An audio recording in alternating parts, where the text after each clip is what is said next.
सदा चलना ही तुमको श्रेय है, खड़े रहो मत, कर्म मार्ग विस्तीर्ण है। चलने वाला पीछे को ही छोड़ता, सारी बाधा और आपद वृंद को। आपद वृंद अर्थात क्या? आपद वृंद अर्थात हमारे आसपास जब हम इस जीवन को प्राप्त करते हैं, इस पृथ्वी पर अवतरित होते हैं, तो हमारे इर्द गिर्द सुख दुखात्मक अनुभूतियों की पूरी बौछार होती है। ये दुखात्मक परिस्थितियाँ, ये विपत्तियाँ, ये आपदाएं, ये सारा वृंद जिससे हम कहते हैं कि हम उसमें घिरे हुए हैं, हम अपने जीवन का उद्धार करना चाहें तो भी नहीं कर सकते। तो ये एक मार्मिक संवेदना आपद वृंद के साथ जुड़ी हुई है कि अगर वृंद हमारा छूट गया तो हम जरूर ही उस पर आगे कदम रख सकते हैं। तत्पश्चात की जो रचना है महाराणा का महत्व शीर्षक से ही हमें पता चलता है कि ये इतिहास का आधार लिए हुए एक प्रसंग है। उसका प्रकाशन वर्ष है 1928। यह रचना पूर्व कहीं संकलित थी, परंतु 1928 के बाद उसका स्वतंत्र रूप में प्रकाशन हुआ और ऐतिहासिक खंडकाव्य के अतिरिक्त नाट्य कला से भी प्रभावित ये 5 दृश्य की भांति 5 खंडों में विभाजित है। इतिहास प्रसिद्ध चित्तौड़ के राजकुमार अमर सिंह द्वारा खान खाना अब्दुल रहीम और उनकी बेगम के पकड़े जाने पर भी महाराणा द्वारा ससम्मान उनके लौटाने पर महाराणा पर उनका अति गहरा विश्वास स्थापित होना, ये एक बहुत बड़ी हमारी उपलब्धि रही है।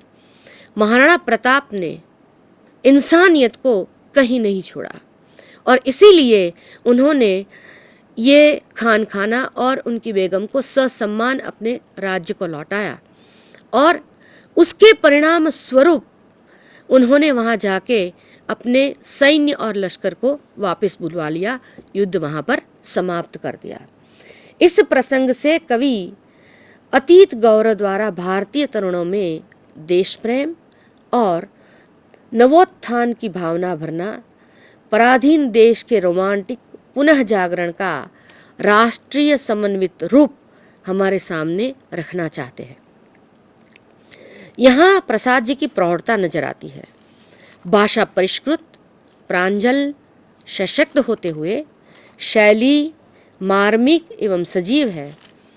अतुकांत एवं अरिल्ल छंद का बोलबाला है। आधुनिकता के दर्शन हुए बिना नहीं रहते। एक एक रचना को देखते हुए हमें लगता है कि एक एक कदम विकास की ओर अपनी युवा समय में प्रसाद जी चलते गए, बढ़ते गए। झरना, आंसू, लहर और कामायनी, आगे मैंने कहा कामायनी के कारण वो विश्व प्रसिद्ध हो चुके हैं। झरना उनका प्रकाशन वर्ष है 1918 और उसका दूसरा संस्करण भी हुआ जो 1927 में। 14 साल के लंबे रचना काल तक विविध विषयों को अनोखे भावों का कल्पना के साथ गुम्फन करते रहे और प्रथम संस्करण में परिमार्जन करते रहे। परिष्कृत रचना में, इस परिष्कृत रचना के अंतर्गत 25 काव्य सुमनों का गुलदस्ता है। श्री राम सुमन उनके लिए कहते हैं कि झरना में आकर कवि की काव्य कला निखर गई है। भावों में स्थिरता, शब्द योजना बेधक एवं व्यंजक बन गई है। कल्पना मधुर हो गई है। युवा वय की कविता है झरना। अतः वसंत, वसंत की अभिलाषा, स्वप्न लोक, निवेदन आदि विषय इसके अंतर्गत गुथे हुए हैं। विषाद, किरण और बिखरा हुआ प्रेम में कवि की शुद्ध काव्य कला निखर कर हमारे सामने आती है। झरना सही मायने में कवि का काव्य जगत में टर्निंग पॉइंट है। कवि को जलन में बड़ी आसक्ति है। विश्व में ऐसा शीतल खेल, हृदय में जलन रहे क्या बात, स्नेह सी जलती ज्वाला झेल बना ली, हाँ लो होली की रात। झरना को कवि की प्रयोगशाला ही माना जाता है। इस संजय की कविता पढ़ते समय स्वप्न दृष्टा शैली, किट्स, रविंद्रनाथ का गहरा प्रभाव झलकता है। झरना में प्रणयानुभूति की अभिव्यक्ति लौकिक धरातल पर हुई है, अतः भाव प्रवणता आर्द्रता की दृष्टि से अधिक मार्मिक बन पड़ी है। देखिए, कौन प्रकृति के करुण काव्य सा वृक्ष पत्र मधुछाया में लिखा हुआ सा अचल पड़ा है अमृत सदृश नश्वर काया में।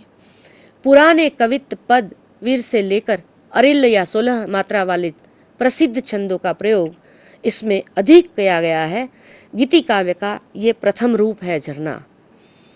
आंसू रचना काल है 1923 से 24, प्रकाशन वर्ष 1925 और उसका दूसरा संस्करण हुआ है 1932 में।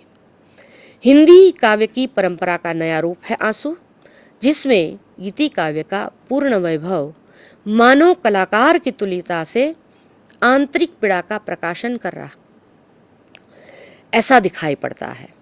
यह रचना वेदना दर्शन द्वारा एक सार्वभौम संदेश देती है।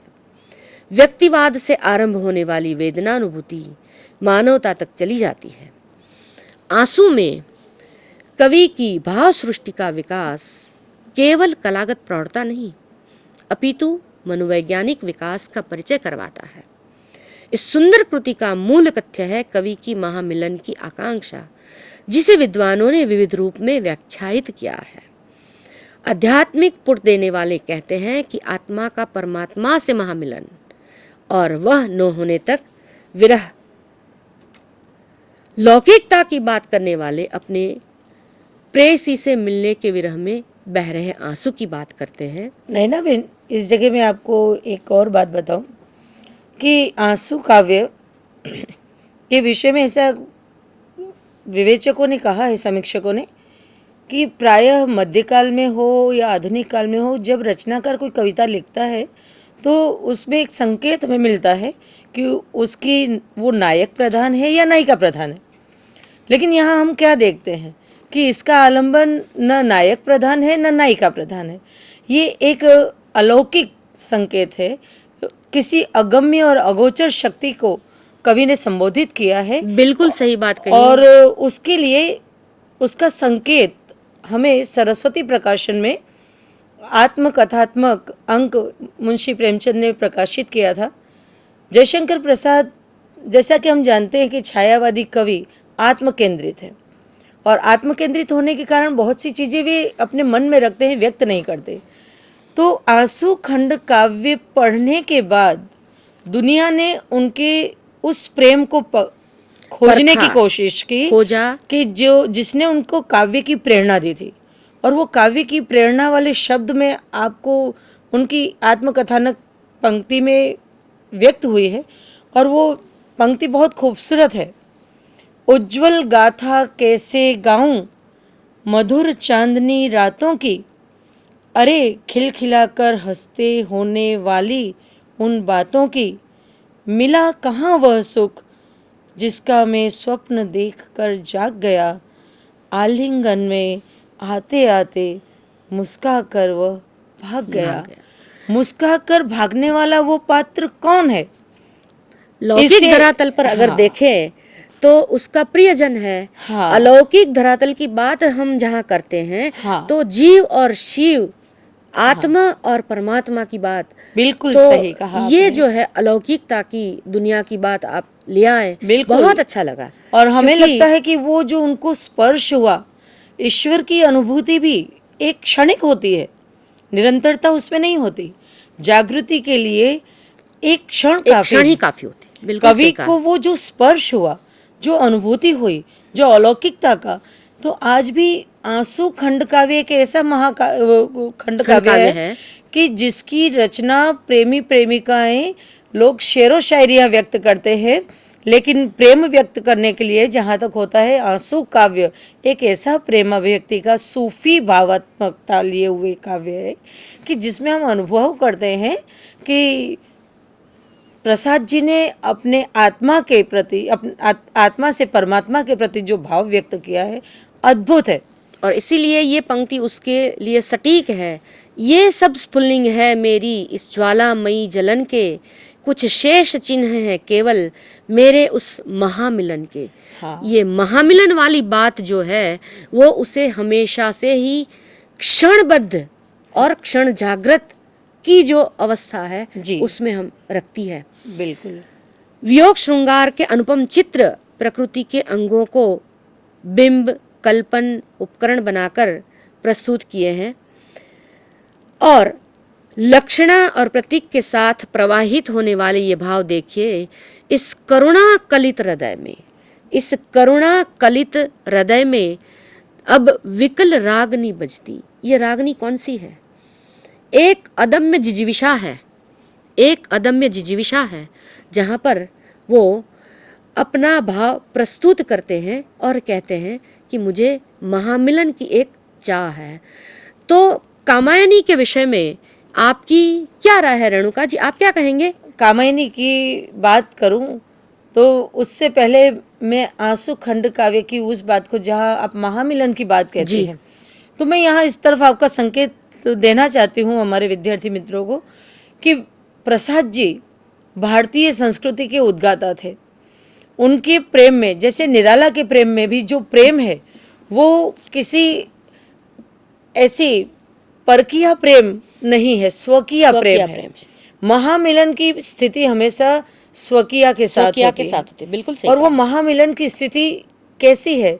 तो आंसू खंड काव्य की अंतिम पंक्तियों में कवि ने बहुत खूबसूरत ढंग से उसको उजागर किया है। वाह वाह।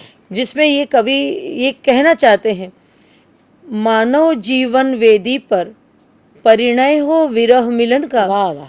सुख दुख दोनों नाचेंगे, हे खेल आंख का मन का। महामिलन है लेकिन सुख और दुख का परिणय। परिणय शब्द भारतीय संस्कृति की ओर संकेत करता है, जहाँ एक स्त्री एक पुरुष का मिलन, एक आदर्श मिलन परिणय के द्वारा ही, विवाहेतर संबंधों की बात यहाँ नहीं है, परिणय की बात है। और मानव जीवन रूपी वेदी एक कितना सुंदर रूपक प्रतीक देकर कवि ने बात की है कि मानव जीवन वेदी पर परिणय हो विरह मिलन का। माने यज्ञ की वेदी। यज्ञ वेदी, वो जीवन एक यज्ञ वेदी है। यज्ञ वेदी। और परिणय जो है दो सुख और दुख के बीच हो रहा है। हाँ, और आंख और मन का ये आंख मिचोली है।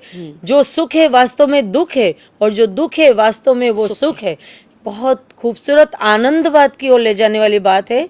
और उस आनंदवाद की ही अगली और अंतिम सर्वोत्तम कृति हमारे पास कामायनी महाकाव्य है।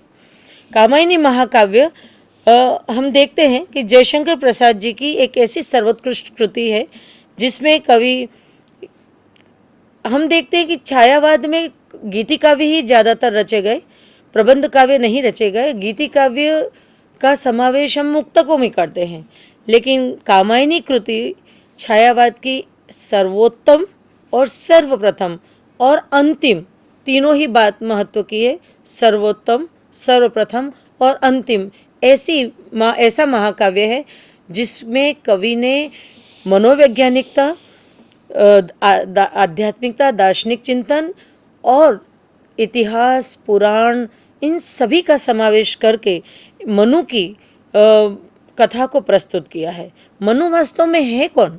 मनु वास्तव में देव है। कवि ने बहुत सुंदर बात की है कि देवता के बारे में ये कहा जाता है कि देवताओं का कभी विनाश नहीं होता, लेकिन यदि हम दुराचारी होंगे, हम अत्याचारी होंगे, हम विलासी होंगे, तो निश्चित हम देवत्व को भी प्राप्त करेंगे, तो भी हमारा विनाश निश्चित है। ये संपूर्ण कथा देवत्व के विनाश की कथा है और केवल उसमें शेष बचते हैं तो मनु। आज दिन तक सब यही मानते हैं कि ये अमरों की दुनिया है, देवताओं का कभी अंत नहीं होता। लेकिन इस कथा में, कामायनी की कथा की विशेषता ही ये है कि जिसमें ये संकेत किया गया है कि जब विलासिता में डूबे तो देवों का भी अंत हुआ और केवल जो नहीं विलासिता में डूबा तो वो केवल मनु थे, जिसको जो एक नौका से भटकते हुए जाकर एक पर्वत पर जाकर वो बच गए। और उस कथा को कामायनी में श्रद्धा के साथ उनका मिलन होता है और श्रद्धा के द्वारा उनके पास एक पुत्र की प्राप्ति होती है जिसका नाम है मानव। मानव यानी आने वाली हमारी वर्तमान हम मनु की संतान माने जाते हैं।